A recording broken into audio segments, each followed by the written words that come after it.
توقع کی تکمیل اور اس سے جڑنے والی ذات کے معیار کا تعلق بہت گہرا ہوتا ہے۔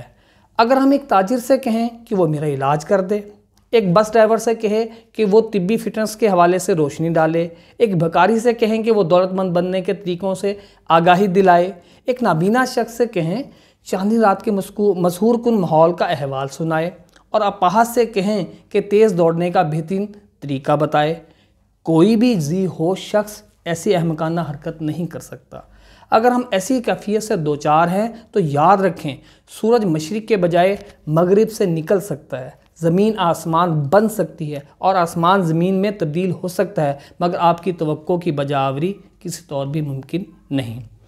اس حوالے سے ذہن نشین رہے کہ جب کبھی کسی سے توقع وابستہ کی جائے، یہ پہلو ذہن نشین رہے کہ توقع کو اسی ذات سے وابستہ کیا جائے جو اس پر پورا اترنے کی اہلیت رکھتی ہے۔ عام طور پر ہم اس مقام پر ٹھوکر کھاتے ہیں، ہم جوش الفت و عقیدت، غور طلب لفظ ہے، عقیدت اور الفت کے جوش میں خود فریبی کا شکار ہو جاتے ہیں اور حقائق سے پہلو تہی کرتے ہوئے رائی کے دانے کو بھی آفتاب سمجھ بیٹھتے ہیں۔ ہوتا کیا ہے؟ رائی کا دانہ، مگر ہم اسے کیا بنا دیتے ہیں؟ آفتاب۔ ہم اس پاگل پن کی کیفیت میں اس حد تک مبتلا ہو کر یہ سمجھ بیٹھتے ہیں کہ یہ خورشید بے بدل، ایسا خورشید جس کا کوئی بدل ہی نہیں، ہماری دنیا کو ہمیشہ ہمیشہ روشن اور تابناک رکھے گا۔ واضح رہے کہ ہر چھوٹے کی یہ فطرت ہوتی ہے کہ وہ اپنی ذات ہی کو کل کائنات سمجھتا ہے۔ یعنی کہ اگر ہم نے اس چیز کا تعین کرنا ہے کہ ایک شخص چھوٹا ہے یا بڑا، یعنی کہ بڑے ہونے اور چھوٹے ہونے کی کسوٹی کیا ہے، اس کو دیکھا جائے کہ وہ اپنے آپ کو بڑا سمجھتا ہے یا چھوٹا۔ اگر وہ چھوٹا اپنے آپ کو بڑا سمجھ رہا ہے تو وہ تکبر کا شکار ہے، اور اگر وہ بڑا بندہ اپنے آپ کو چھوٹا سمجھ رہا ہے تو وہ عاجزی اور انکساری کی نمائندگی کر رہا ہے۔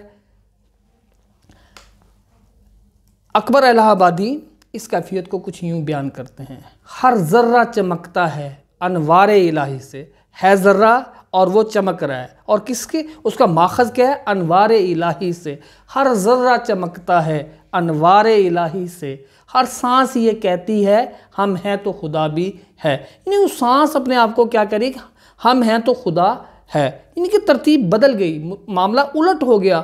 بات کیا ہے کہ وجود کس کا ہے؟ خدا کا، اور خدا کے وجود سے اخذ ہو کر جو نور اس ذرے پر آ رہا ہے تو ذرہ چمک رہا ہے، ذرہ چمکتے ہوئے یہ بات کر رہا ہے کہ میرا وجود جو ہے وہ خدا سے نہیں بلکہ خدا کا وجود مجھ سے ہے۔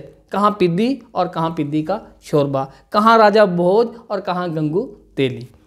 وسیم بریلوی ایسے کم ظرف انسان کی بلندی نما پستی کو یوں واضح کرتے ہیں: آسمان اتنی بلندی پہ جو اتراتا ہے، آسمان اتنی بلندی پہ جو اتراتا ہے، بھول جاتا ہے زمین سے ہی نظر آتا ہے۔ یہ زمین ہی ہے جس نے آسمان کی بلندی کا بھرم رکھا ہوا ہے، ورنہ اس کی بلندی کا شاہد کوئی بھی نہ ہو۔ یعنی کہ زمین ہی آسمان کو بلند بنا رہی ہے، اگر زمین اپنے وجود سے ہٹ جائے تو آسمان کی بلندی کسی کام کی نہیں، اسے دیکھنے والا اس کی بلندی، اس کی عظمت، اس کی رفت کا شاہد، اس کا گواہ کوئی بھی نہ ہو۔ تو آسمان کی بلندی جو منسلک ہے زمین کے وجود سے۔ چھوٹے کو بڑا درجہ دینے کی سنگین غلطی کرنے والے شخص کے ہاتھ میں پچھتاوے، ندامت، شرمندگی اور اپنے ہاتھ خود ذلت کمانے کے علاوہ کچھ نہیں آتا۔ ایسا شخص حقیقت عیاں ہونے پر خود اپنے آپ پر تف کرتا ہے کہ میں کس قدر رذیل آدمی کو اس درجہ معزز گردانتا رہا۔ اس بدگمانی کا نتیجہ یہ نکلتا ہے کہ رذیل کی نحوست اچھے بھلے شخص کو بھی ذلیل کروا کر دم لیتی ہے۔ رذیل کی نحوست اچھے بھلے شخص کو بھی ذلیل کروا کر دم لیتی ہے۔ پنجابی زبان کا محاورہ ہے: نارل کمزات نال، نارل کمزات نال، کمزات رلاوے آپ نال۔ اگر آپ کسی کمزات کے ساتھ خود کو ملاتے ہیں تو در حقیقت اپنی ذات کی نفی بذات خود آپ کر رہے ہوتے ہیں، نہ کہ اگلا کمزات شخص آپ کو کمتر سمجھتا۔ توقعات کی تکمیل کے حوالے سے حقیقت ابدی صرف اتنی ہے کہ جیسے عبادت کے لائق صرف اور صرف ذات واحد ہے، عین اسی طرح توقعات سے وابستہ کرنے کے شان واحد ہستی بھی ذات باری تعالیٰ ہی کی ہے۔ کن فیکون کی مالک ذات سے توقع رکھ کر جو کچھ بھی مانگا جائے گا، سائل کو اس کی طرف سے بڑھ کر عطا کیا جائے گا۔ اس کے برعکس اگر کسی انسان سے توقع وابستہ کی جائے گی تو مایوسیوں کے سوا ہاتھ کچھ بھی نہیں آئے گا۔ واضح رہے کہ اس حوالے سے بنیادی شرط خلوص نیت ہی ہوتی ہے۔ احباب سے گزارش ہے کہ ہمیں کسی بھی شخص سے توقعات وابستہ کرنے کی قطعاً کوئی ضرورت نہیں۔ دنیا میں کوئی بھی ایسا شخص نہیں کہ جس سے ہم اپنی توقعات وابستہ کریں۔ اس ضمن میں سب سے پہلے اپنے زور و بازو پر اعتماد کرتے ہوئے خالق کائنات کی جانب سے اچھے نتائج کی توجہ رکھنی چاہیے۔ سب سے پہلے کیا انسان اپنی کوشش جستجو کرے، جد و جہد کرے، اور کس پر؟ اللہ تبارک تعالیٰ کی ذات سے، یعنی کہ کام میں نے کرنا ہے اور نتائج دینے والی ذات کون سی؟ اللہ رب العزت کی۔ ایسا ہرگز نہیں ہو سکتا کہ ذات باری تعالیٰ پر امید کرتے ہوئے آپ بھرپور جد و جہد کریں اور اس کاوش کے ثمرات حاصل نہ ہوں۔ البتہ بعض اوقات توقعات کی تکمیل میں دیر ضرور ہو سکتی ہے، مگر خالق کائنات سے توقع رکھنے والوں کو ہمیشہ خوشیوں، مسرتوں، کامیابیوں اور کامرانیوں سے روشن سویر ہی نصیب ہوتی ہے۔ واضح رہے کہ بارگاہ الہی میں مایوسیوں کے اندھیروں کے علاوہ سب کچھ موجود ہے۔ جو شخص اپنی تمام تر توقعات اپنے مالک حقیقی کے ذات باری تعالیٰ ہی سے منسوب رکھتا ہے، اسے اس کی بساط سے بھی بڑھ کر ملتا ہے۔ ناظرین محترم، اس موقع پر ایک اور صورتحال یہ بھی ہوتی ہے کہ انسان خود پسندی اور تکبر کا شکار ہو کر ہر درجہ خود اعتمادی کے بھیانک موڑ پر جا کر ہے کوئی میرے جیسا کہ شیطانی طرز عمل کا شکار ہو جاتا ہے۔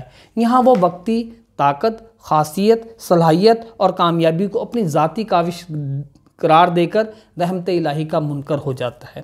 وہ سمجھتا ہے کہ مجھے جو کچھ بھی ملا ہے یہ صرف اور صرف میری بہترین صلاحیتوں ہی کا ثمرہ ہے۔ ایسے شخص کو سمجھانے کے لیے انقلابی شاعر حضرت حبیب جالب کے مذکورہ اشعار ہی کافی ہیں۔ تم سے پہلے وہ جو ایک شخص یہاں تخت نشین تھا، تم سے پہلے وہ جو ایک شخص یہاں تخت نشین تھا، اس کو بھی اپنے خدا ہونے پہ اتنا ہی یقین تھا۔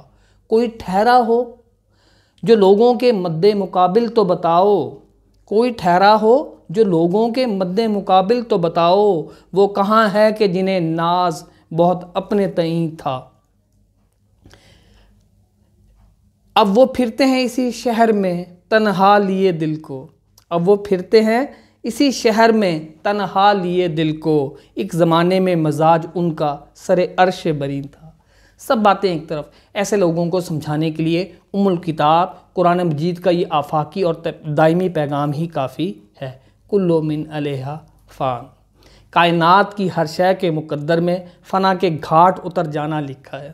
حاصل کلام یہ ہے کہ توقع صرف اور صرف بارگاہ ربانی سے وابستہ کی جائے، کیونکہ ساری کائنات کے خزانے، وسائل اور ذرائع قادر مطلق کے دست قدرت ہی میں ہیں۔ اس توقع سے پہلے آپ اپنے زور و بازو پر یقین رکھیں، گویا انسان اس قرعے پر عمل کرے، اے میرے مالک، محنت میری اور رحمت تیری۔ اگر آپ اپنے رب سے یہ یوں توقعات وابستہ کرتے ہیں تو ہو ہی نہیں سکتا کہ ہماری کوئی توقع ثمربار نہ ہو۔ آخر میں رب لم یزل سے دعا کرتا ہوں کہ وہ ہماری تمام تر توقعات کا محور و مرکز صرف اور صرف اپنے سنگ آستاں ہی کو رکھے۔